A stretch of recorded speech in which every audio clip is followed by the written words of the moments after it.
श्रीमद् भगवद गीता यथारूप अध्याय 2 श्लोक संख्या 56। शब्दार्थ मेरे पीछे दोहराइए। दुखेषु अनुद्विग्नमना सुखेषु विगता स्पृहा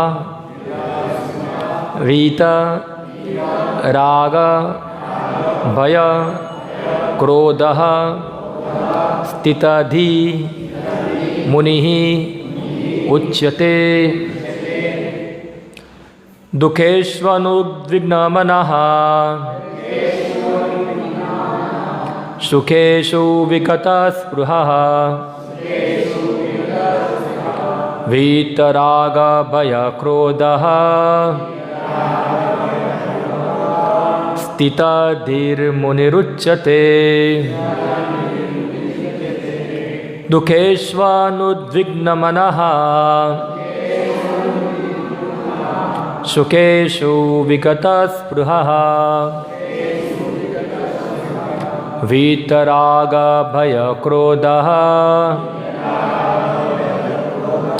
स्थितधीर्मुनिरुच्यते। दुखेष्वनुद्विग्नमनः सुखेषु विगतस्पृहः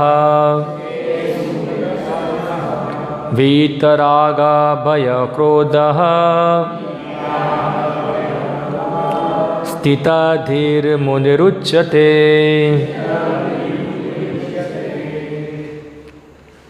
दुखेषु तीनों ताप में, अनुद्विग्नमनः मन में विचलित हुए बिना, सुखेषु सुख में, विगता स्पृहः रुचि रहित होने, वीता मुक्त, राग आसक्ति, भय भय, क्रोधः तथा क्रोध से, स्थितधि स्थिर मन वाला, मुनि ही मुनि उच्यते कहलाता है। अनुवाद एवं तात्पर्य। कृष्ण कृपा मूर्ति अभय चरणारविंद भक्तिवेदांत स्वामी श्रील प्रभुपाद जी के द्वारा जो त्रय त्रापों के होने पर भी मन से विचलित नहीं होता अथवा सुख में प्रसन्न नहीं होता और जो आसक्ति भय तथा क्रोध से मुक्त है वह स्थिर मन वाला मुनि कहलाता है। तात्पर्य। मुनि शब्द का अर्थ है वह जो सूक्ष्म चिंतन के लिए मन को अनेक प्रकार से उद्वेलित करे किंतु किसी तथ्य पर ना पहुंच सके। कहा जाता है कि प्रत्येक मुनि का अपना अपना दृष्टिकोण होता है और जब तक एक मुनि अन्य मुनियों से भिन्न ना हो तब तक उसे वास्तविक मुनि नहीं कहा जा सकता। न चासा ऋषि ऋष्य मतम न भिन्नम। महाभारत वन पर्व 313.117। किंतु जिस स्थितधि मुनि का भगवान ने यहाँ उल्लेख किया है वह सामान्य मुनि से भिन्न है। स्थितधि मुनि सदैव कृष्ण भावना भावित रहता है क्योंकि वह सारा सृजनात्मक चिंतन पूरा कर चुका होता है। वह प्रशांत निशेष मनोरथांतर स्तोत्र रत्न 43 कहलाता है या जिसने सूक्ष्म चिंतन की अवस्था पार कर ली है और इस निष्कर्ष पर पहुंचा है कि भगवान श्री कृष्ण या वासुदेव ही सब कुछ है। वासुदेव सर्वमिति समहात्मा सुदुर्लभः। वह स्थिर चित्त मुनि कहलाता है। ऐसा कृष्ण भावनाभावी व्यक्ति तीनों तापों के संघात से तनिक भी विचलित नहीं होता क्योंकि वह इन कष्टों को भगवत कृपा के रूप में लेता है और पूर्व पापों के कारण अपने को अधिक कष्ट के लिए योग्य मानता है और वह देखता है कि उसके सारे दुख भगवत कृपा से रंच मात्र रह जाते हैं। इसी प्रकार जब वह सुखी होता है तो अपने का सुख के लिए अयोग्य मानकर इसका भी श्रेय भगवान को ही देता है। वह सोचता है कि भगवत कृपा से ही वह ऐसी सुखद स्थिति में है और भगवान की सेवा और अच्छी तरह से कर सकता है और भगवान की सेवा के लिए वह सदैव साहस करने के लिए सन्नद्ध रहता है। वह राग तथा राग या विराग से प्रभावित नहीं होता। राग का अर्थ होता है कि अपनी इंद्रिय तृप्ति के लिए वस्तुओं को ग्रहण करना। विराग का अर्थ है ऐसी इंद्रिय आसक्ति का अभाव।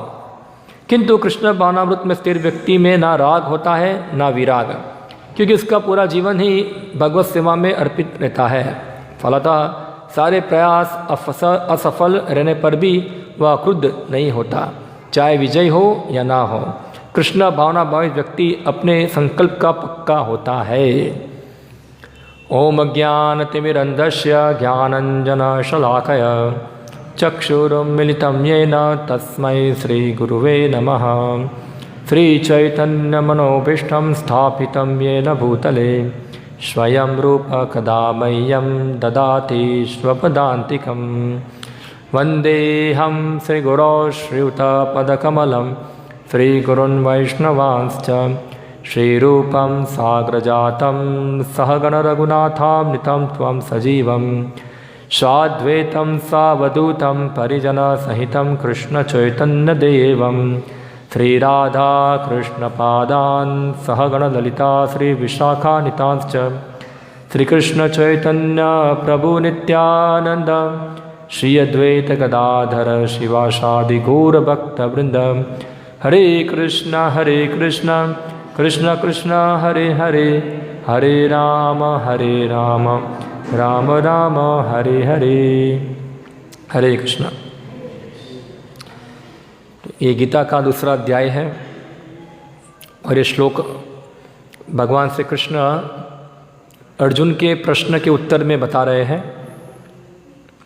अर्जुन का प्रश्न था, जो लोग दूसरा अध्याय अगर पढ़ा है तो शायद आपको पता होगा, नहीं पढ़ा है तो मैं बता लेता हूँ क्या है। अर्जुन का प्रश्न था कि कैसे पता चले कोई व्यक्ति आध्यात्मिक जीवन में आगे बढ़ा हुआ है, वो कैसे पता चलेगा। हाँ, दो प्रकार के लोग होते हैं दुनिया के अंदर, एक है भौतिकवादी और एक है आध्यात्मिकवादी। आप सब ये शब्दों से परिचित हो गए, भौतिकवादी और आध्यात्मिकवादी। तो भौतिकवादी के लक्षण तो आप जान लेते हैं, खाओ पियो मजा करो, ये उनके लक्षण है। क्या है? सब खाना पीना घूमना फिरना, आहार निद्रा भय और मैथुन, ये सब भौतिकवादी व्यक्तियों के क्या होते हैं? लक्षण होते हैं। तो आप अगर किसी व्यक्ति को देखते हैं उनका जीवन ऐसा ही है, खाओ पियो मजा करो, तो हम समझ जाते हैं कि ये व्यक्ति क्या है? भौतिकवादी है, ये उसका लक्षण है, ऐसा है। उसी प्रकार आध्यात्मिकवादी जो है, जो आध्यात्मिकवादी है उससे अलग है। उसका लक्ष्य नहीं है खाओ पियो मजा करो, उसका लक्ष्य है परम सत्य को जानना, परम सत्य के बारे में जिज्ञासा करना, ये उनका लक्ष्य है। तो जो व्यक्ति परम सत्य के बारे में जिज्ञासा करता है और जो परम सत्य को समझना चाहता है, वो व्यक्ति को हम कहते हैं आध्यात्मिकवादी, स्पिरिचुअल पर्सन, ऐसा हम बोलेंगे। अंग्रेजी में कहते हैं उसको स्पिरिचुअल पर्सन। तो कैसे पता चलेगा कि ये व्यक्ति जो है वास्तव में आध्यात्मिक जीवन में प्रगति किया है? क्या होगा? हर वस्तु की परीक्षा होती है।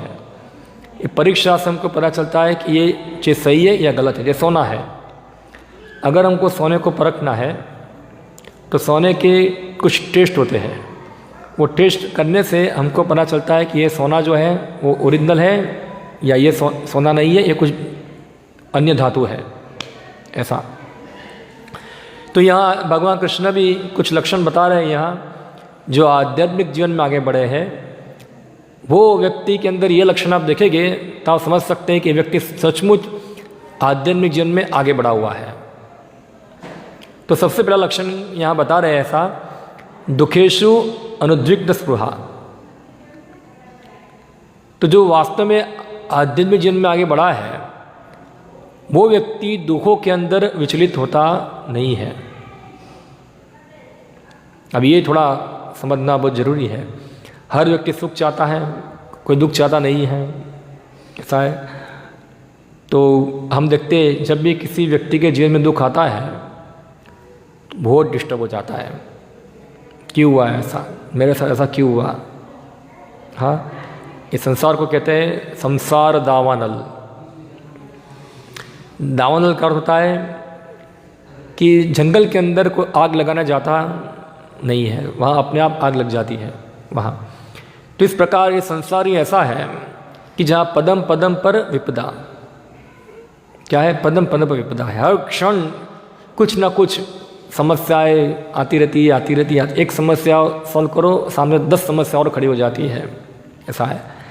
तो जो सामान्य व्यक्ति होता है, जो भौतिकवादी होता है, वो व्यक्ति ये सब समस्याओं से बहुत विचलित हो जाता है, बहुत विचलित होता है, डिस्टर्ब हो जाता है। और हम देखते भी ऐसा, कई बार लोग इतने विचलित हो जाते हैं कि वो लोग अपने विचलनता का जो गम है उसको दूर करने के लिए कई बार नशा करते हैं, शराब पीते, ड्रग्स लेते हैं, ये सब चीज़ों का सहारा लेते हैं, जैसे वो अपने दुख को क्या कर पाए, भूल सके। वहाँ अपने दुखों को दूर करने का प्रयत्न करता है वहाँ। मगर जो आध्यात्मिकवादी है वो दुखों के अंदर विचलित होता नहीं है। क्यों आध्यात्मिकवादी जो है दुखों के अंदर विचलित नहीं होता है, इसका क्या कारण है? तो ये बता रहे हैं कि आध्यात्मिकवादी परम सत्य को जानता है। जैसे मैं एक आपको उदाहरण देता हूँ, आप समझ पाएंगे मेरे उदाहरण से कैसे वो विचलित नहीं होता है। सपोज आप सपना देख रहे हैं, सपने के अंदर आपने देखा कि आपके पीछे एक शेर आ रहा है आपको खाने के लिए, और आप भाग रहे, दौड़ रहे, और शेर आपको खाने वाला है, तो क्या होगा? आप भयभीत होगे कि नहीं होगे? हाँ, तो ये आपका भय जो है, वास्तव में भय जो है वो वास्तविक भय है क्या?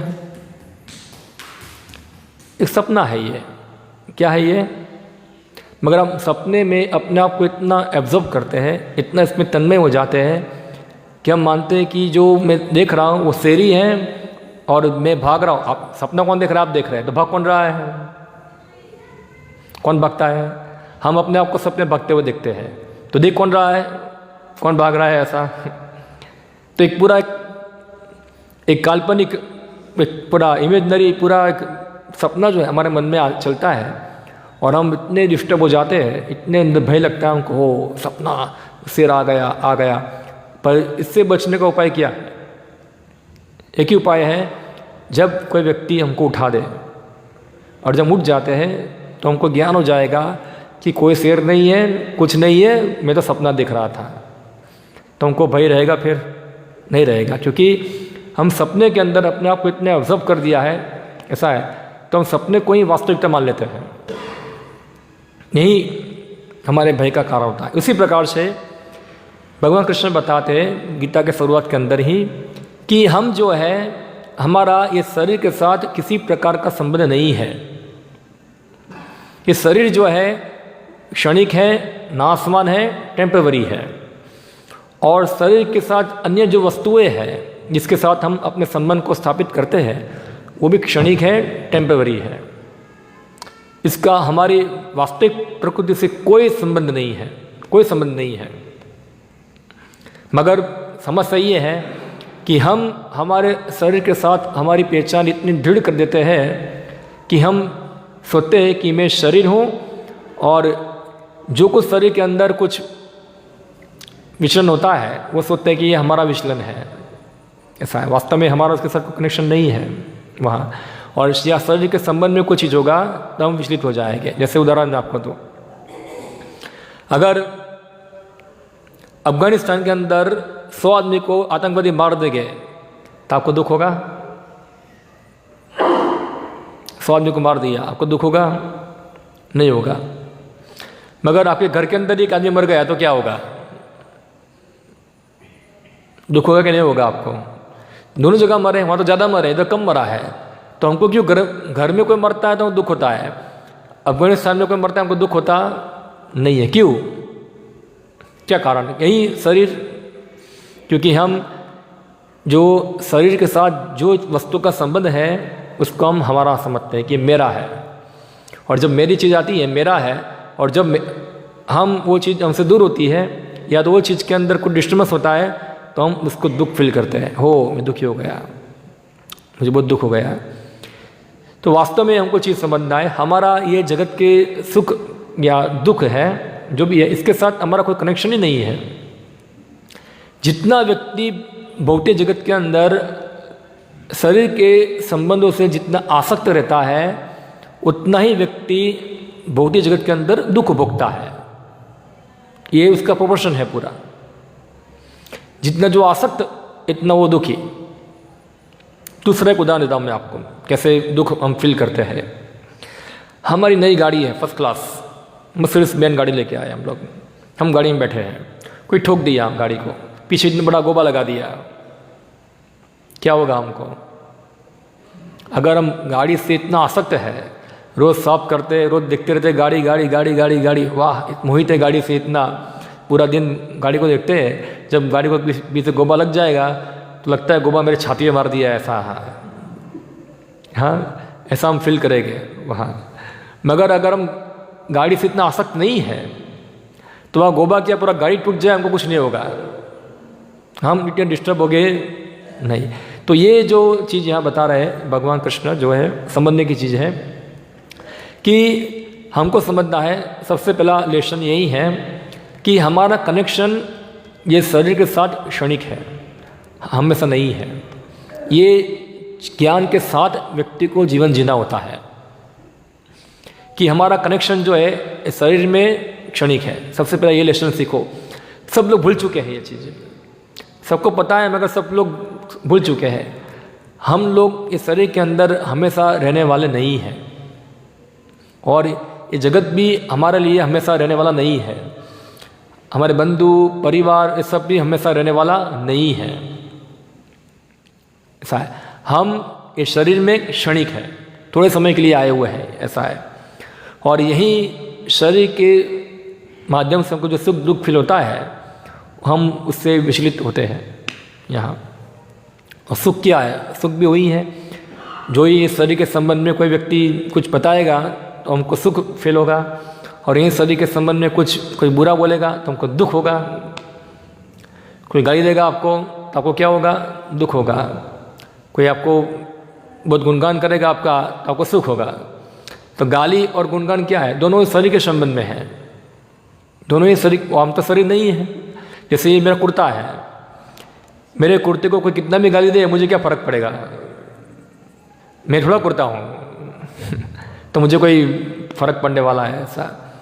ये कुर्ते को लोग बहुत हार चढ़ाए पूजा करें, उससे कुछ फ़र्क पड़ने वाला है? कुछ नहीं पड़ेगा, क्योंकि मैं कुर्ता नहीं हूँ। उसी प्रकार से हम शरीर नहीं है, मगर समस्या ये होती है कि हम इस शरीर के साथ इतना गाढ़ संबंध बनाया हुआ है तो हम इस शरीर के सुखों के कारण दुखों के कारण हम विचलित हो जाते हैं यहाँ। तो सबसे बड़ा लक्षण यही है आध्यात्मिकवादियों का कि वो दुख के अंदर कभी भी विचलित होता नहीं है। और दुख जो है उसको 3 प्रकार के बताए गए हैं: आध्यात्मिक, अधिदैविक, अधिभौतिक। आध्यात्मिक क्लेश यानी कि हम हमारे शरीर से हमारे मन से जो क्लेश प्राप्त करते हैं उसको हम आध्यात्मिक क्लेश कहेंगे। हाँ, मानसिक समस्या है, शरीर के अंदर कुछ समस्या है। हम देखते सब लोग आज कलयुग के अंदर तो सबके स्वास्थ्य अच्छे नहीं है। हाँ, सबको अलग अलग प्रकार की समस्या होती है। ठंडी ज़्यादा गिरता है तो समस्या होती है, किसी को गर्मी में ज़्यादा समस्या होती है। शरीर बहुत कष्ट, शरीर व्याधि मंदिर शरीर क्या है? व्याधि का मंदिर है। व्याधि यानी कि पता है ना क्या है आपको? व्याधि एक बीमारी कहते हैं उसको। शरीर जो है वो व्याधि का मंदिर है, ऐसा है। तो शरीर है, बीमारी आती है। किसी व्यक्ति को पता चलेगा कि आपको कैंसर है तो क्या होगा? उसका रिएक्शन क्या आएगा? अभी जवान है, 30-35 साल का है, डॉक्टर बोलेंगे आपका कैंसर है और अभी आपके पास खाली 2 साल बचे हुए हैं उसका रिएक्शन क्या होगा? अगर इतना भयभीत हो जाएगा कि 2 साल भी नहीं जी पाएगा, जल्दी ही चला जाएगा ऊपर, ऐसा है। इतना भय के मारे वो क्या होगा मेरा, क्या इतना भय होगा। जैसे यहाँ भगवान बता बीत राग भय, जो राग और भय को त्याग चुका है। तो भय किसको होता है? ये सब भय वही व्यक्ति को होता है जो व्यक्ति वास्तविकता से परिचित नहीं है। जैसे आप अंधेरे में है तो आपको अंधेरे में भय लगता है, क्योंकि अंधेरा है, आपको पता नहीं सामने खड्डा है क्या नहीं, तो आप हमेशा भयभीत हो गए। मगर उजाला होगा तो आपको भय भी लगेगा नहीं। तो जो व्यक्ति अज्ञानी है, जो वास्तविकता से परिचित नहीं है, वो व्यक्ति जो है हमेशा भयभीत रहेगा। ओ मेरे को कैंसर हो गया, अभी क्या करूँ मैं। अभी प्रभुपाद जी बता रहे थे हमारे आचार्य, एक बार एक व्यक्ति को बीमारी हुआ, डॉक्टर ने बोला आप 2 महीना से ज़्यादा नहीं जिएंगे, ऐसा है। वो व्यक्ति बोलता है डॉक्टर साहब आप मेरे पास से जितना पैसा चाहे इतना पैसा ले ले, मेरे 2-3 महीने और बढ़ा दीजिए, ऐसा है, मेरा कुछ काम करना है, भाई ख़त्म कर दो, ऐसा है यहाँ। डॉक्टर बोला मैं नहीं कर सकता है ऐसा, मेरे हाथ में नहीं है ऐसा करना। तो हम देखते हैं ऐसा किसी व्यक्ति को बीमारी हो गई, कुछ हो गया। अभी कोविड हुआ था, बहुत सारे लोग भयभीत थे कोविड से, पूरा कितना भयभीत, घर के बाहर निकलते नहीं थे, किसी को मिलते नहीं थे, पूरा इतना भय रहता था सब लोग कि थोड़ा बाहर निकलने में सबको डर लगता था इतना, क्या कोविड लग जाए। परिवार वाले भी हो गए दूर रहो नज़दीक मत आओ, ऐसा है पूरा। कितना भयभीत, कितना भय था लोगों के मुंह के ऊपर। हाँ, या मुझे हो गया तो कोविड क्या हो जाएगा। हाँ, और जिसको पॉजिटिव हुआ वो तो पूरा क्या हो गया उसका, वहाँ ही वो ख़त्म हो गया। अभी क्या होगा, ऑक्सीजन लगे, अभी रोना धोना सब चालू कर दिया सब लोगों ने, ऐसे क्या होगा, कुछ नहीं, ऐसे ही लोग भयभीत होते हैं। तो ये आध्यात्मिक क्लेश ऐसा है जो हमको शरीर और हमारे मन से हमको प्राप्त होते हैं। वहाँ मन ही मन दुखी रहते हैं, मन में हम सोचा करते हैं ये क्या है, ऐसा क्यों है। मन में ही ज़्यादा विचार करते रहते हैं, जो अनासनाप विचार, जिसका कोई कनेक्शन ही नहीं है। उसने मुझे क्यों ऐसा बोला, वो मुझे ऐसा क्यों बोला, ये क्या है, ये सब क्या है, ये सब मानसिक समस्या है, मानसिक प्रॉब्लम, मेंटल प्लेटफॉर्म बोलते हैं उसको। तो मन में ही वो कैसेट घूमती रहती है वहाँ। हाँ, मेरी सास ने मुझे ऐसा बोल दिया, या तो फिर मेरे पति ने ऐसा मुझे बोल दिया, मेरी पत्नी ने मुझे ऐसा बोल दिया, मेरे बच्चों ने ऐसा बोल दिया, पूरा टेप घूमता रहता है पूरा। और उससे हम व्यक्ति दुखी होता है, ज़्यादा अटैचमेंट के कारण, ऐसा है। तो ये आध्यात्मिक क्लेश है। आदि भौतिक क्लेश जो हमको अन्य जीवों से मिलते हैं, अन्य लोगों से मिलते हैं। आज ये भी कॉमन है। हाँ, झगड़ा हो जाएगा, घरों के अंदर झगड़ा होता है, पिता पुत्र में झगड़ा होता है। हाँ, घर के अंदर भाई भाई में झगड़ा होता है, परिवारों में झगड़ा होता है, दोस्त दोस्त में झगड़ा होता है।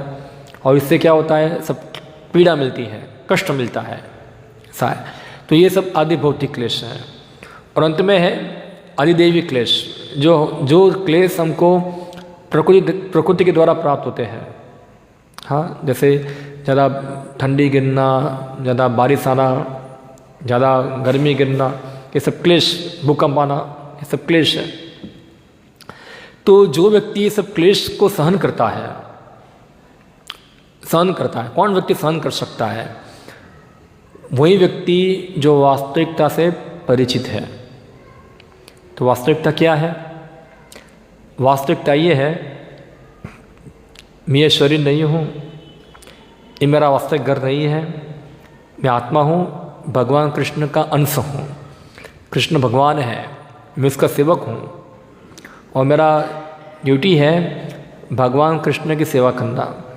कृष्ण की सेवा को छोड़कर इस जगत के अंदर जितने भी कार्य मैं कर रहा हूँ, वो सभी कार्य क्या है, एक सपने में काम करने जैसा है। सपने के अंदर जैसे लोग काम करते हैं, सपना को देखेगा, पढ़ाई कर रहा हूँ, मैं खाना खा रहा हूँ, हाँ मेरा ये सब क्या है, सपने में काम करने जैसा है। ये सपना क्या है, आप सपने में डॉक्टर बन जाते, कभी चोर बन जाएंगे, कभी सिपाही बन जाएंगे, जैसे ही सुबह होती है सब खत्म। तो ये पर्टिकुलर शरीर के अंदर हम पर्टिकुलर टाइम पीरियड के अंदर रहते हैं, समय के अंदर, और हम अलग अलग प्रकार की उपाधियाँ ग्रहण करते हैं। मैं ये हूँ, मैं इंडियन हूँ, और मैं पाकिस्तानी हूँ, मैं अमेरिकन हूँ, मैं पुरुष हूँ, मैं स्त्री हूँ, मेरा ये काम है, मेरा ड्यूटी है। हम इतना इसमें एब्जॉर्ब रहते हैं। जैसे सपना ख़त्म हमारा टाइम ख़त्म, सब ड्यूटी भी ख़त्म। कुछ उसका तथ्य, कुछ उसका सॉलिड पर्पस कुछ रहेगा नहीं। हम जगत में है या नहीं है, उससे जगत को कोई फर्क पड़ने वाला नहीं है, वो तो चलता रहता है। ऐसा है, हम सोचते हैं कि मैं बहुत इम्पोर्टेंट हूँ जगत के अंदर, ऐसा है, और मैं नहीं होगा जगत चलेगा नहीं, ऐसा है। ये हमारा एक मन में भ्रम रहता है यहाँ, ऐसा है। तो ये जो चीज़ है पूरा हमको समझना है वास्तविकता से कि हम कृष्ण के अंश हैं, कृष्ण के दास हैं, और हमारा ड्यूटी एकमात्र है भगवान कृष्ण की सेवा करना। हम उस सेवा में नहीं जुड़े हुए, इसलिए हम सपनों की दुनिया में जी रहे हैं। अभी हम सपनों की दुनिया में जी रहे हैं, और सपने में हम सुख दुख फील करते हैं। सपने के अंदर गुलाब जामुन खाओ, आपको 5 किलो गुलाब जामुन खिला लेगी, आपको संतुष्टि मिलेगी। सपने के अंदर आपको कुछ भ्रम है, क्या है। तैसे ही भौतिक जगत के अंदर जो भी हम सुख भोगना जा रहे हैं, वो सुख भी क्या है, एक प्रकार का भ्रम है, वास्तविकता नहीं है। खाली हमको लगता है कि सुख है। जैसे एक हिरण है रेगिस्तान के अंदर, उसको क्या दिखता है, गर्मी के अंदर पानी दिखता है, और पानी को पकड़ने जाता है तो पानी कहाँ दूर जाता है, जितना वो आगे भागेगा इतना पानी कहाँ जाएगा, दूर जाएगा। ऐसे व्यक्ति जो है बचपन में सोचेगा कि पढ़ाई कर लो, अच्छा पढ़ाई करूँगा, अच्छा नौकरी मिल जाएगा, सुखी हो जाऊँगा। ओके, बहुत मेहनत किया, पढ़ाई भी कर लिया, नौकरी मिल गया, सुखी तो नहीं हुआ। सोचता है अभी काम करता हूँ, अच्छी शादी हो जाएगा, बीवी आ जाएगा तो सुखी हो जाऊँगा, वो भी मिल गया उसको, फिर भी सुखी नहीं हुआ। क्या है, और मेहनत करता है, और मेहनत करता है, और कुछ प्राप्त करो, गाड़ी प्राप्त करो, बंगला प्राप्त कर लो, बच्चे प्राप्त कर लो, ये प्राप्त कर लो, मगर उसका कोई अंत नहीं आता है। अंत में क्या आती है, मृत्यु आती है, और उसका सब खत्म, सब उसका जो सपना था वो सब हवा बन जाएगा वहाँ। तो ये वास्तविकता से हमको परिचित होना है, और जो आध्यात्मिकवादी होते हैं ये वास्तविकता से परिचित होते हैं, उनको पता है, ये रियलिटी पता है। इसलिए जो आध्यात्मिकवादी है वो इस प्रकार के चीज़ों से भ्रमित नहीं होते हैं। हाँ, और फिर आगे बताते हैं, सुख में दुखी नहीं होता है, सुख में सुखी नहीं होता है। वित राग भय क्रोधा, राग यानी कि आसक्ति, आसक्ति। जो कृष्ण भक्त है, कृष्ण भक्त में आध्यात्मिकवादी, आध्यात्मिकवादियों में सर्वश्रेष्ठ व्यक्ति कौन है, कृष्ण भक्त, वो सबसे श्रेष्ठ है। तो कृष्ण भक्त है, जो आध्यात्मिकवादी है, ना तो उनको जगत से राग है, ना तो इन जगत से उनको द्वेष है। हाँ, उनको जगत से राग भी नहीं है और द्वेष भी नहीं है, क्योंकि राग किसको होगा, वो व्यक्ति को होगा जो जगत को अपना मानता है, जो चीज़ को अपना मानता है उसको उसमें आसक्ति होगा।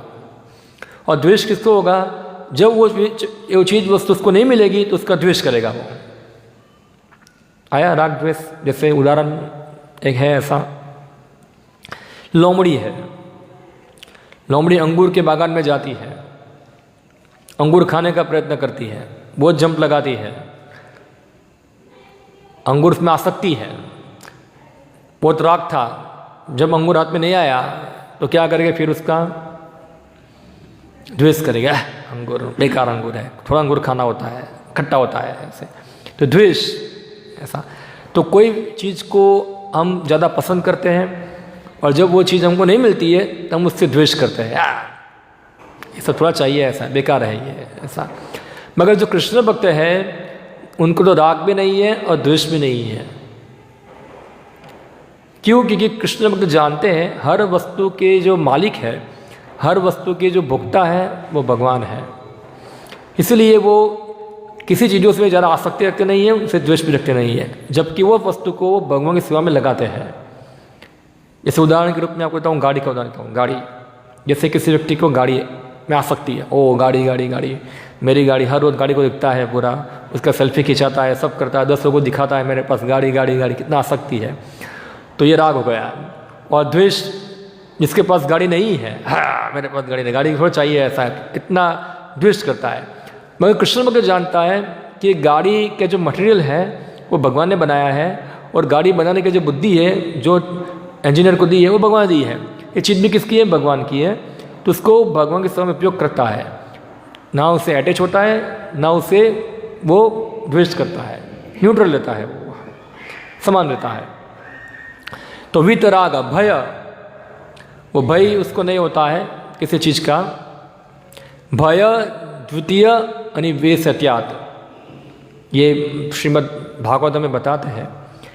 भय क्यों होता है कि जैसे मैंने बताया, हम अन्य चीज़ों के अंदर अपने आप को एब्जॉर्ब करते हैं, अन्य चीज़ों के अंदर अपने आप को एब्जॉर्ब करते हैं, इसलिए भय। वही उदाहरण सपने वाला, तुमको हम देखते हैं जैसे बहुत सारे लोग हैं, एक हिस्ट्री में आया है, सोक्रेटिस नाम सुना है आपने? सोक्रेटिस, किसी ने सोक्रेटिस नाम सुना है? नहीं सुना है, पढ़ाई में आया होगा। सोक्रेटिस बल्कि फिलोसोफर था सोक्रेटिस। सोक्रेटिस था, वो ग्रीक का था। उसको वो जाके बताया कि मैं आत्मा जो है वो अमर है, शरीर नाशवान है, आत्मा अमर है। तो उस समय के अंदर बहुत सारे लोगों ने उसका विरोध किया, खासकर राजा, उस समय राजा थे, ग्रीक एम्पायर थे पूरा, उसको पकड़ लिया क्योंकि वो गलत कुछ प्रचार कर रहा था, ऐसा कि उनको लगा कि ये गलत बता रहा है कि आत्मा है। तो सब ग्रीक एम्पायर के लोगों ने इकट्ठा होकर उनको बोला, तुम इतनी बड़ी बड़ी बात करते हो कि तुम आत्मा हो तो अमर हो, एक काम करो तुम जहर पी जाओ, ऐसा है। वो जहर पी गया और वो उसका शरीर मर गया। तो उसको इतना विश्वास था कि मैं मरने वाला नहीं हूँ, क्योंकि आत्मा क्या है, वो तो अमर ही है, आत्मा कभी ख़त्म नहीं होती है, ऐसा है। ऐसे अनेक उदाहरण शास्त्रों में हमको मिलते हैं कि व्यक्ति जानता है कि शरीर जो है वो नाश होता है, आत्मा का नाश कभी नहीं होता है। जब व्यक्ति को एक ज्ञान होता है तो उसका भय नहीं होता है। जब पहली बार सुना था गीता, मैंने सुना था, मगर जब उसको ध्यान से समझा मैंने कि हम हमेशा के लिए रहते हैं, हम ख़त्म नहीं होते हैं, तो सुन के बहुत अच्छा लगा था। क्या लगा? बहुत अच्छा लगा था। ऐसा है कि हम कभी ख़त्म होंगे नहीं, वरना कि हम क्या सोचते हैं कि हम ख़त्म हो जाएंगे, हमेशा के लिए ख़त्म हो जाएंगे, हमारा कोई आइडेंटिटी नहीं रहेगा, नहीं, एवरीथिंग इज फिनिश, मृत्यु के बाद सब कुछ खत्म हो जाएगा, मेरा अस्तित्व ही खत्म हो जाएगा, क्या है। मगर जब मैंने गीता से हमने ज्ञान प्राप्त हुआ कि मृत्यु के बाद हमारा अस्तित्व खत्म नहीं होता है, इस शरीर का अस्तित्व खत्म होता है, हमारा अस्तित्व खत्म नहीं होता, हम रहते ही हैं, हम रहेंगे हमेशा।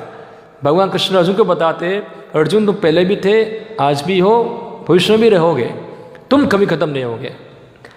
शरीर का आइडेंटिटी खत्म होता है, आत्मा का आइडेंटिटी कभी खत्म होता नहीं, आत्मा तो हमेशा रहता ही है वहाँ। तो जो व्यक्ति को ये ज्ञान है वो व्यक्ति भयभीत नहीं होगा, और ऊपर से वो व्यक्ति भयभीत होता है जो समझता है कि मैंने पूरा जीवन केवल इस शरीर के पीछे ही बर्बाद किया है, खाली खाने पीने में जीवन बर्बाद कर दिया है। उसको भय होता है, क्योंकि जब मृत्यु आती है तब यमराज आते हैं, यमदूत आते हैं उसको लेने के लिए, और जब वो याद करता है अपना पूरा जीवन, ऐसा बताए शास्त्रों में, जब व्यक्ति का मृत्यु होने वाला होता है तो उसको अपने बहुत सारे जीवनों का स्मृति आता है, और ये जीवन का स्मृति भी उसको आता है। सो पूरा जीवन का फास्ट फॉरवर्ड बुरा होता है, क्या होता है? फास्ट फॉरवर्ड, पूरा जीवन का क्रिया उसकी याद आती है, और जो क्रियाएं उसने पूरा शरीर के लिए ही की है, वो सब क्रियाओं को सोचकर वो बहुत शोक करता है, हाँ क्या किया मैंने, बस यही, उतना दुखी, इतना विचलित, इतना भयभीत, अभी क्या होगा, क्योंकि इसको पता है कि मैं पूरा जीवन पापी किया है, कभी भगवान को बचा नहीं है, कभी भगवान कृष्ण की सेवा नहीं की है, गीता पढ़ने को बोला था, नहीं पढ़ा था, लोग आए थे मेरे घर पे, बोले थे भाई गीता ले लो, मैं बोला टाइम नहीं है, ऐसा है, जिसको छोड़ दिया था वहाँ ऐसा है, और मैंने पूरा जीवन टाइम था मेरे पास, खाली उसको भगाने के लिए ऐसा बोल दिया कि टाइम नहीं है। बाद में मैंने क्या किया, मोबाइल पे बैठ के 2 कलाक खाली ऐसे ही अल्टू फालतू टाइम बिगाड़ा मेरा, ऐसा है वहाँ। ये पूरा चीज़ को याद करते करते करते करते करते क्या होता है, व्यक्ति शोक मग्न हो जाता है, इतना शोक मग्न हो जाएगा। अभी क्या होगा परिणाम, क्योंकि मैंने जीवन में अच्छा काम तो किया ही नहीं है, पूरा यही घटिया ही काम किया है, और यमदूत आएंगे, उसको पता है अगला मेरा जीवन तो भी खराब ही होने वाला है, क्योंकि वो सोचता है कि ये जीवन में कितना अच्छा था, मेरा अच्छा जॉब था, अच्छा घर था, सब कंफर्टेबल जीवन था पूरा, सब पैसों का कोई समस्या नहीं था, तो सब कुछ चला जाएगा हाथ से, सब कुछ खत्म हो जाएगा। नहीं छोड़ना है मुझे बचाओ बचाओ बचाओ, ऐसा है पूरा विचलित, पर कोई बचा सकता नहीं है। और ये भय उसको सताएगा। क्यों? क्योंकि वो वास्तविकता से परिचित नहीं हुआ, रियलिटी से परिचित नहीं हुआ वहाँ।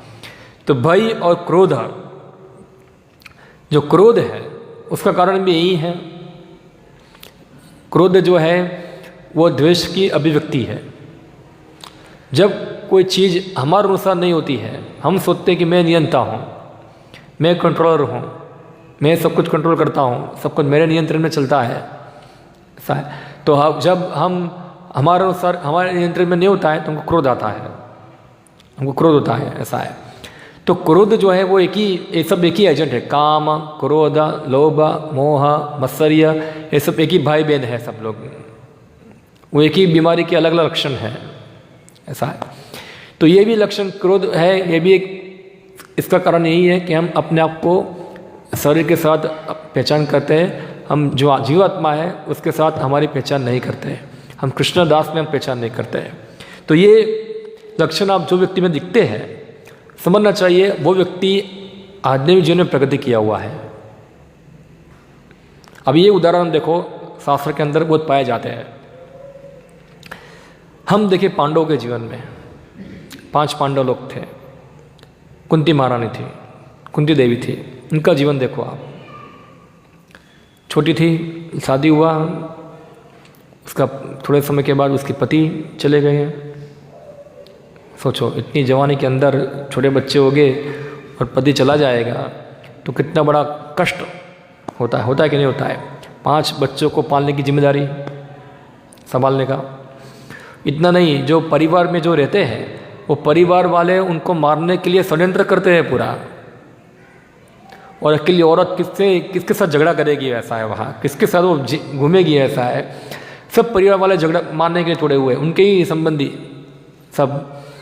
भीम को जहर दिया गया, हाँ, पांडवों को वनवास दिया गया, उनको जलाने का प्रयत्न किया गया। इवन पांडवों की पत्नी को पूरी सभा के अंदर बदनाम किया गया। कितना सारा कष्ट जीवन में आया उनके, मगर उन्होंने कभी ऐसा नहीं बोला कि ओ क्या जीवन है, ऐसा है। उनको सहन करते रहे, सहन करते रहे। क्यों? क्योंकि वो जानते थे कि भगवान कृष्ण की कृपा से ये सब कष्ट आए हैं, ये कष्ट आ रहे हैं, इसलिए हम भगवान का स्मरण कर पा रहे हैं। विपदा संतु सस्वस्थ तत्र तत्र जगत गुरु अभवतो दर्शन अश्यात अपुनर्भव दर्शनम। ये कुंती देवी उनकी प्रार्थना के अंदर बताते हैं, ऐसा है, हे भगवान आप ज़्यादा कष्ट दीजिए मुझे। कौन मांगेगा कष्ट भगवान से? सब लोग बोलते सुख संपत्ति घर आवे, कोई नहीं बोलता है ऐसा भगवान कष्ट दो हमको। सब लोग बोलते सुख दो, संपत्ति दो, धन दो, सब दो, हमको कष्ट मत देना है, ऐसा है। मगर यहाँ कुंती देवी जो है वो बता रही है मुझे कष्ट दो। क्यों कष्ट मांग रही है? क्योंकि कष्ट के अंदर ही भगवान हम आपका स्मरण कर पाते हैं। जब सुख होता है तो भूल जाते हैं। बच्चों को ले लो, यहाँ खिलाओ मत, बांध बेच दो उनको।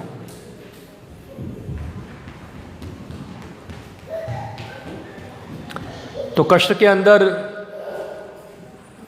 ही सब लोग जो है वो भगवान का स्मरण करते थे। कि हिंदी में कहावत है ऐसा, दुख में हरि सब बजे सुख में ना कोई। हाँ, दुख में हरि सब बजे सुख में ना कोई। दुख में सब हरि को याद करते हैं, जब सुख आता है हरि को भूल जाते हैं। थोड़ा अच्छा हो गया सिचुएशन, भगवान टाटा बाय बाय सब। जब थोड़ा कष्ट आ जाएगा, थोड़ा माया चावी लगाएगी, ऐसा है। मंदिर आते हैं, प्रणाम करते हैं, माला करना चालू करते हैं, गीता वीता पढ़ना चालू करते हैं, सब पूरा चालू कर देते हैं, ऐसा है। थोड़ा दुख में रात हो गई, फिर से वही माया में गिर जाते हैं पूरा, ऐसा। तो जो दुख आते हैं, वास्तव में ये दुख है हमको सिखाने के लिए है, हमको लेसन सिखाने के लिए।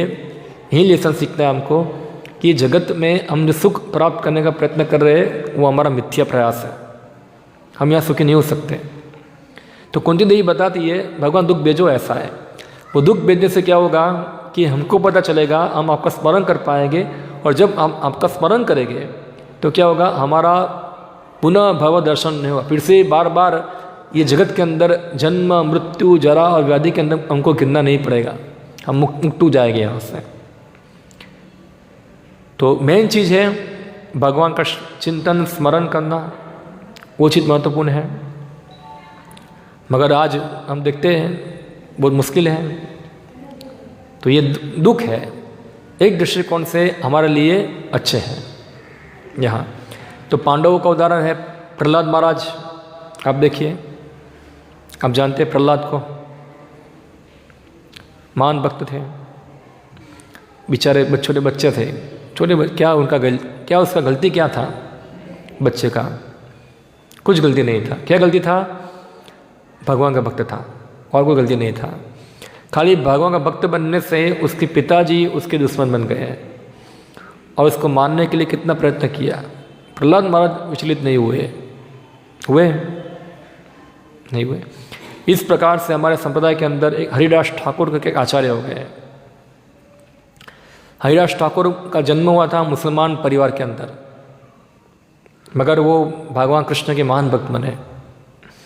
और जब अन्य मुस्लिमों को पता चला कि कृष्ण भक्त बन गए हैं तो उनको बुलाया दरबार। ये 500 साल पहले की बात है। उनको दरबार में बुलाया, तुम क्यों हरे कृष्णा बोलते हो, ये सब बंद करो। तो वो बोला मुझे मार दो मगर मैं हरे कृष्णा बंद करूँगा नहीं। तो वो जो था उधर उस समय का जो राजा था, उसने ऐसा बताया कि ये व्यक्ति को ले जाओ 22 बाजार के अंदर उसको कोड़ों से पीटो, जब तक ये मर नहीं जाता है तब तक उसको मारो कोड़ों से। मगर कोड़े का मार खा के भी हरिदास ठाकुर जो है विचलित नहीं हुए। ये उदाहरण थोड़ा आपको पता नहीं होगा क्योंकि ये इससे आप परिचित नहीं है, तो ऐसा है। मगर एक उदाहरण मैं आपको देता हूँ जो इससे आप परिचित हो गए। जीसस क्राइस्ट का आप जानते हैं, क्रिश्चियनिटी के अंदर है क्राइस्ट का क्या गलती था? कुछ गलती नहीं था। क्राइस्ट लोगों को बता रहे थे भगवान की सेवा करो। कुछ लोगों को पसंद नहीं आया, क्या कर दिया? उनको क्रूसिफाई कर दिया। मगर वो विचलित हुए क्या? हो मुझे छोड़ दो, मुझे मत मारो, ऐसा है। विचलित नहीं होते हैं ऐसा। तो ऐसे भक्त होते हैं जो वास्तव में डिवोटी है, उसके अंदर ये लक्षण दिखे जाते हैं। वो हमेशा शांत बने रहते हैं। भय के अंदर बहुत भयानक सिचुएशन आ जाएगी, बहुत कठिन समय आ जाएगा, दुख आएगा या सुख होगा, अपने टेम्परामेंट को वो कंट्रोल में रखते हैं। वो जानते हैं क्या है ये भौतिक जगत का नेचर क्या है, समझते हैं वो। तो इसलिए हम समझ सकते हैं कि ये लक्षण केवल भक्तों में ही होते हैं, कृष्ण भक्तों में होते हैं। और कृष्ण भक्ति करने से अपने आप ये लक्षण आ जाते हैं। जो कृष्ण भक्ति नहीं करता है उसके अंदर सब दुर्गुण देखे जाते हैं। उसके अंदर भय देखा जाता है, उसके अंदर क्रोध देखा जाता है, उसके अंदर भौतिक जगत में आसक्ति देखी जाती है, दुख में विचलित होता है, सुख में बहुत फूल जाएगा, हो सुखी। कई बार लोग सुख से ही मर जाते हैं। उसको बोले कि आपका लॉटरी लग गया 10 करोड़ का, सुन के ही हरे कृष्णा हो जाएगा। तो ये चीज़ है, केवल कृष्ण भक्तों को ही ये सब लक्षण उसके अंदर आते हैं। तो अगर कोई व्यक्ति अपने अंदर लक्षण ये सब गुण लाना चाहते हैं तो उसको चाहिए भगवान कृष्ण का आश्रय ग्रहण करें। और जो भगवान कृष्ण का आश्रय ग्रहण करता है वो व्यक्ति स्थित धी मुनि है। क्या है वो? स्थित धी मुनि है, जैसे श्लोक के अंदर बताया है। मुनि शब्द का अर्थ क्या होता है? मुनि ये शब्द आता है मन से, मुनि निकलता है। जो मन को ज़्यादा सोचता है, मन के द्वारा ज़्यादा सोचता है। क्या सोचता है? कुछ अलग अलग प्रकार का दर्शन के बारे में सोचता है, अपना अलग अलग विचार प्रकट करता है। फिलोसोफर कहेंगे हम उसको, हमारी आधुनिक भाषा में इसको कहे फिलोसोफर, दार्शनिक। ऐसे बहुत सारे मुनि हो गए, दार्शनिक हो गए आधुनिक समय में भी और वैदिक समय के अंदर भी। जैसे एक कम्युनिस्ट का फिलोसोफर है, कार्ल मार्क्स फिलोसोफर है, या तो फिर लेनिन है, या तो फिर कोई अलग फिलोसोफर होगा, फ्रॉइड है, ऐसे कितने फिलोसोफर हैं जो अपनी अपनी फिलोसफी देते हैं। ऐसा है, इसको मुनि कहते हैं, जो अपने मन के द्वारा एक मुनि के मत को दूसरा मुनि काटता है। एक मुनि बोलता है ऐसा है, दूसरा मुनि बोलता है ऐसा नहीं ऐसा है, फिर तीसरा मुनि आएगा बोला ऐसा भी नहीं ऐसा भी नहीं ऐसा है। तो ऐसे जो मुनि हैं वो अपना अपना मत प्रदान करते रहते हैं, मगर जो अपना अपना मत देते हैं मुनि, वो कभी भी तथ्य को जान सकते नहीं। यहाँ भगवान बताते हैं ऐसे मुनि जो है अनेक जन्मों के बाद बहुनाम जन्मना मनते ज्ञानवान मां प्रबद्धते, ऐसा ज्ञानी जो है, ऐसा मुनि जो है, जो वास्तव में सत्य को जानने को प्रयत्न करता है, बहुत जन्मों के बाद उसको एक ज्ञान होगा, वासुदेव सर्वमिति स महात्मा सुदुर्लभ, कि कृष्ण ही पूर्ण पुरुषोत्तम भगवान है और उनको शरणागत होना है, तब उसका ज्ञान का जो लक्ष्य है वो पूर्ण होगा, तब वो बन जाएगा स्थितधीर मुनि, तब वो स्थितधीर मुनि हो जाएगा, क्योंकि उसका मन का विचलन से भी मुक्त हो गया। जब उसको ये ज्ञान हो जाएगा कृष्ण भगवान है, तो मन का एजिटेशन खत्म हो जाएगा। यहाँ तो यहाँ यही है, जो स्थितधीर मुनि है वही है जो कृष्ण को शरणागत होता है, वासुदेव सर्वमिति स महात्मा सुदुर्लभ, ये फिक्स मुनि है। तो यहाँ अल्टीमेट कंक्लूजन यही है, हमको समझना है कि हमको स्वीकार करना है, समझना है, शास्त्र के माध्यम से जानना है कि कृष्ण जो है वो पूर्ण पुरुषोत्तम भगवान है, हम उनके अंश हैं। गीता के अंदर भगवान बताते हैं मामे वंश जीवलों के जीवभूत सनातन मनस्थान इंद्रियाणी प्रकृति स्थानी कर्षति, हम ये भूल चुके हैं, इस शरीर के अंदर हम रह रहे हैं, उसमें कष्ट प्राप्त कर रहे हैं, इसके कारण संघर्ष कर रहे हैं, मगर हम जान लेंगे जीव कृष्णदास यही विश्वास आर कर ले तो दुख नहीं। जब व्यक्ति ऐसा जान लेगा कि जीव जो है भगवान कृष्ण का दास है, सेवक है, तो उसके लिए कोई कष्ट रहेगा नहीं। जब तक हम ये ज्ञान प्राप्त नहीं करते हैं तब तक हमारा दुख बना ही रहेगा, ऐसा है। तो ये स्थितधीर मुनि वही है, वही सुख दुख में सब में स्थित हो पाएगा जो कृष्ण का दास बनता है, भगवान का भक्त बनता है, शुद्ध भक्त बनता है। ओके, मैं यहाँ समाप्त करता हूँ। किसी का कोई प्रश्न है विषय के ऊपर तो आप पूछ सकते हैं, मैं उसका उत्तर देने का प्रयत्न करूँगा। क्या है कोई क्वेश्चन? गीता के अंदर आपको कुछ लग रहा है, कुछ पता चला ना हो, या कुछ ऊपर से गया हो, या कुछ डाउट है, शंका है, तो आप थोड़ा पूछ सकते हैं। क्या है? हाँ, आदि भौतिक को कैसे टॉलरेट करें? ये थोड़ा आज के मॉडर्न जीवन के अंदर ज़्यादा समस्या है, खास करके पति पत्नी के बीच में और बच्चों के बीच में, सब जगह पे पति पत्नी में खास देखा जाता है। आज हम देखते हैं एक जॉइंट फैमिली में रहना एक बहुत बड़ा संघर्ष है आज, क्योंकि इसमें अन्य सब के साथ क्या होता है, क्लेश होता है। सब इसके विचार अलग है, उसके विचार अलग है, और सबका झगड़ा होता है। पति पत्नी का विचार अलग है, अगर पति पत्नी का होगा तो घर में सास है, उसका विचार अलग है। सब लोग क्या है, एक दूसरे पे डोमिनेट करना चाहते हैं, इसलिए आदि भौतिक क्लेश होता है। तो आदि भौतिक क्लेश से मुक्त होने के लिए यही है, पूरे परिवार का लक्ष्य एक ही होना चाहिए। इसमें उदाहरण देता हूँ आपको मैं। एक तालाब है, तालाब के अंदर आप एक पत्थर मारते हैं, दूसरी जगह से दूसरा कोई आपका परिवार का सभ्य पत्थर मारता है, सब लोग पत्थर मारते हैं, उसमें एक तरंग बनती है। पत्थर मारने से पता है ना, एक तरंग बनती है। सभी तरंगे जो होगी एक दूसरे से क्या होगी, टकराएगी, तो क्लैश होगा। मगर सभी लोग एक ही जगह में पत्थर लगाएंगे तो क्या होगा, क्लैश होगा, क्योंकि एक ही तरंग बनेगी, एक ही केंद्र बिंदु होगा उसका। तो अगर हमारे परिवार का, हमारे समाज का अगर केंद्र बिंदु भगवान कृष्ण है, तो आदि भौतिक क्लेश खत्म हो जाएगा। सब लोग सहयोग करेंगे भगवान की सेवा करने के लिए, सब लोग टॉलरेट करेंगे, सब लोग समझेंगे कि भगवान कृष्ण की सेवा के लिए हमको सब सहन करना है। तो ये चेतना लानी पड़ेगी, केंद्र बिंदु भगवान बनाना पड़ेगा हमको। अभी केंद्र बिंदु भगवान नहीं है, इसलिए क्लेश होता है। आपके घर में आप कोई होगा, वो बोलेगा मुझे मांस खाना है, क्लेश होगा ही, क्यों नहीं होगा? आप बोलेंगे नहीं खाना है तो झगड़ा होगा। घर वाले बोलेंगे मुझे टीवी देखना है, आप बोलेंगे मुझे गीता पढ़ना है, तो क्या होगा? क्लेश होगा। पर सबका केंद्र बिंदु एक ही होगा कि हमको कृष्ण की सेवा करनी है, और कृष्ण की सेवा के लिए जो आवश्यक चीज़ है उसे हमको करना है, तो कोई क्लेश होगा नहीं, सब लोग सहयोग करेंगे एक दूसरे को। ठीक है? और कोई किसी का कोई प्रश्न, कोई कमेंट? ठीक है, ओके। हरे कृष्णा। श्रीमद् भगवद गीता की जय। श्री प्रभुपाद की जय।